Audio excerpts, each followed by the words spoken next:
time to give you our final predictions that the Panthers might make later this week. After rolling with Keon Coleman, we at Charlotte Sports Live now think that the Panthers might go after South Carolina's Xavier Legette. The former Gamecock has had multiple visits with the black and blue. ESPN, though, still believes Carolina will trade back to select Georgia's Ladd McConkey. CBS now on the Keon Coleman train after projecting Clemson corner Nate Wiggins to be the pick last week. PFF thinks the Panthers are going to trade back and address the defense by selecting Alabama's edge rusher Chris Braswell.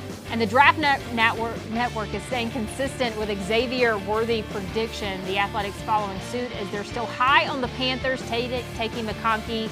We know the front office, though, is going to take a lot of factors into consideration over this choice. But just how much are they buying into that S2 test this season? It's all important. Everything matters. Everything counts. I always go back and watch games. The film always brings me back. It just does. And the more you watch it, the clearer the picture becomes. And then we got to be honest as coaches. We are not the ones walking around campuses, talking to people, academic advisors, strength coaches. We're not the ones that go to these games, and go to the swamp, and go into these different places all around the country. That's the scouts.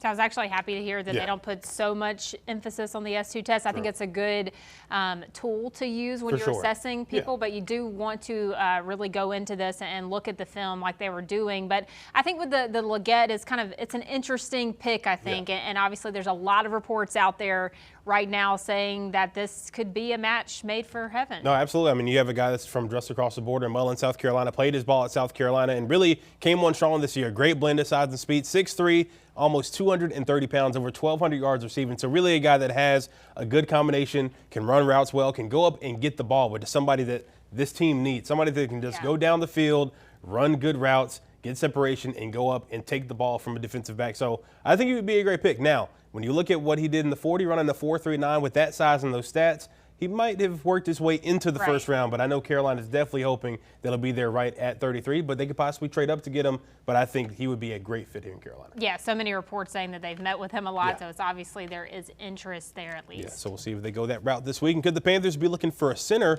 with any of those late round picks in the NFL draft? And we know Austin Corbett is going to slide over to play center for the Panthers, but what about the depth behind him?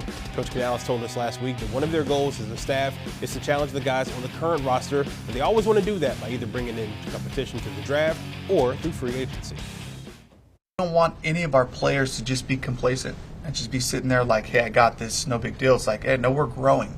And so that's another position right there where I think this is a great opportunity for Corbs. I think this is I think for him, the way that he's wired, the person, it's a great opportunity for him, and if somebody falls to us that can challenge that position in that spot, then we got to take a serious look at it, and that goes across the board.